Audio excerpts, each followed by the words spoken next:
Today's question from one of our ballroom dance friends.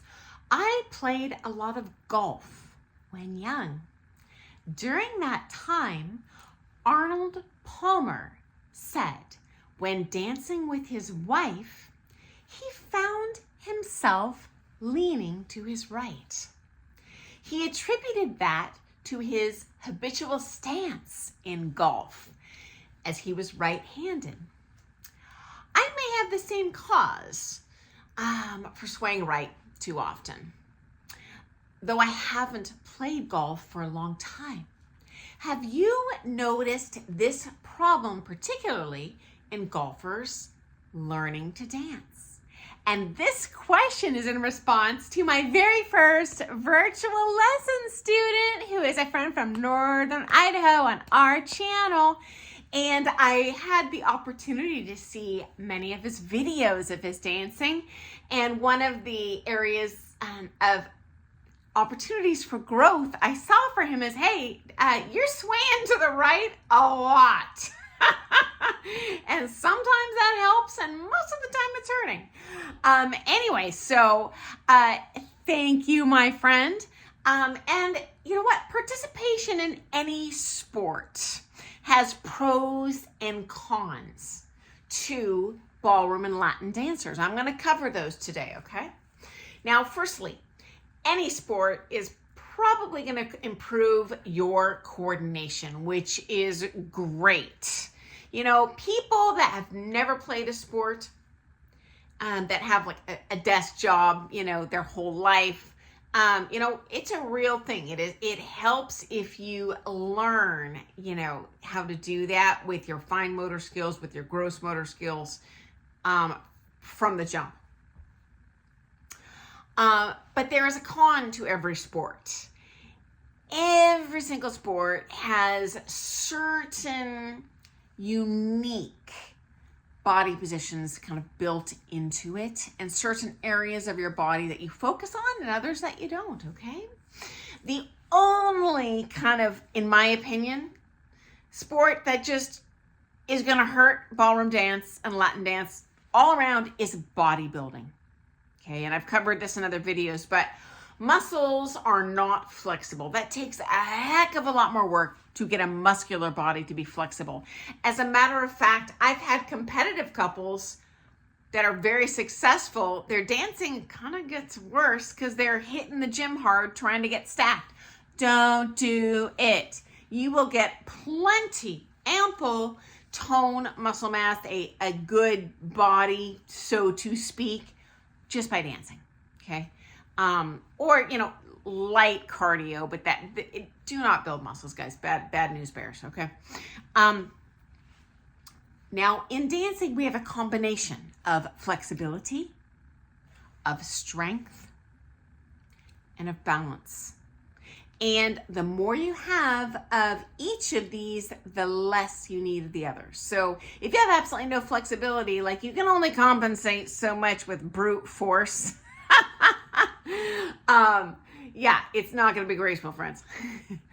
Now, in my opinion, again, this is just my opinion, but the most important is going to be balance for dance sport. The second most important is going to be flexibility. And the third is going to be the strength, but that third is a distant third, okay?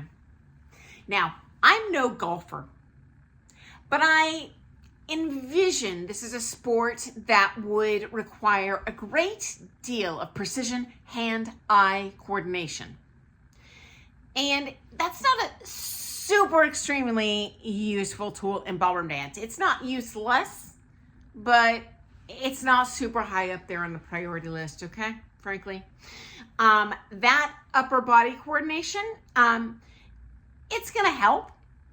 It's definitely gonna probably improve your ability to arm styling in your Latin dances. It's probably going to improve the tone a little bit in the standard dances, though I doubt you're going to have that isometric movement dialed in with golf because it's just a very smooth, I imagine in my mind's eye how golf works, okay? And the standard is more of, well, I've compared it to like a fitness competition. Like you're not stacked like bodybuilding, but you're definitely very toned in the upper body.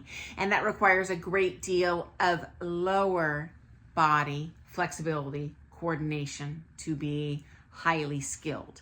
Latin, you tend to benefit from the upper body coordination and flexibility, okay? I am painting with a broad brush. Obviously, I'm always trying to cram these videos into a little YouTube snippet, but that gives you an idea, okay?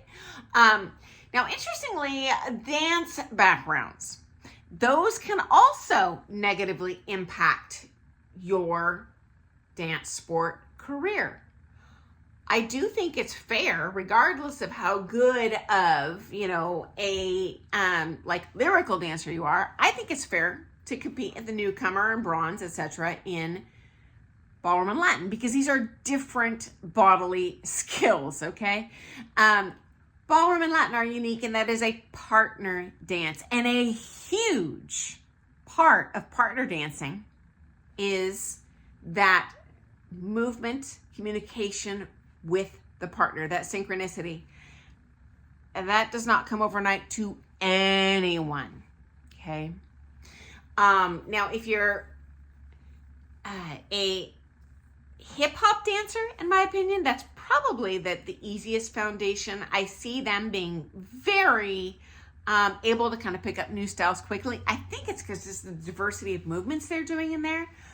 The hardest kind of flip that I've seen, not throwing shade, I love all styles of dance, guys. I have dabbled in everything for fun. African, variety of Asian traditional dances. I love it all. But in my observation, the Irish dancers, like Lord of the Dance, where they're like, really still in the top and then all over crazy with the bass and the feet, they have the hardest transition to ballroom and honestly any other style, because I remember seeing an Irish dancer on the show So You Think You Can Dance, and oh my gosh, I felt so hard for a beautiful, lovely gal, obviously very fit and a very skilled dancer, but all sorts of stiff on the top and just kind of missing that upper body foundation of getting really any movement up here in a way that would kind of work for the ballroom dances. So, and unfortunately that stillness was probably drilled into her, right?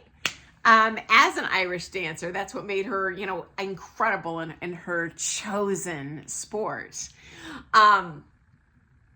Now, most sports are going to give you that kind of a quick motor skill, which is very helpful at all levels of Latin. And certainly by the time you get into gold in the ballroom, you're going to need to have that speed and acceleration, or you're going to get nowhere on the comp floor in terms of your results.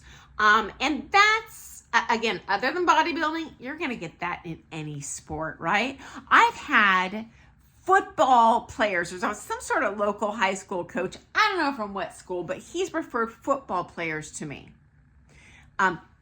Kids, to get that kind of, I'll say, fine motor skill in the feet, because they tend to try, everyone naturally tries to do everything through the thighs, and it's rocky, and it's, that's not going to be where the speed comes from. Speed's going to be in those ankles and feet. This is why we as coaches or as judges are look for, you hear good feet, that's what that means. Those feet are in control and fast and slow, and they have great coordination.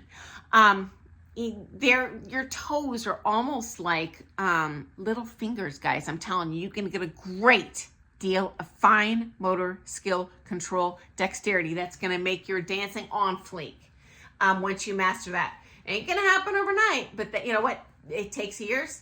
People are like, oh, kids are so talented. No, they just, the pros usually start as kids because they've had years and years and years and years and years to do that stuff over and over and over again. And frankly, kids, in my experience, have a lot more patience when it comes to just doing the same figure a bajillion times over. And apparently don't get bored. They're just used to being told what to do. If you're bored in your lesson, tell your coach. But there's a reason they're doing that. They are making you a more beautiful dancer, and it makes for a better foundation for those more advanced figures. Finally, social dance, you can get away with a lot more bad habits, okay, guys? Because everyone on the floor pretty much, you know what to expect. It's going to be a series of very basic bronze figures.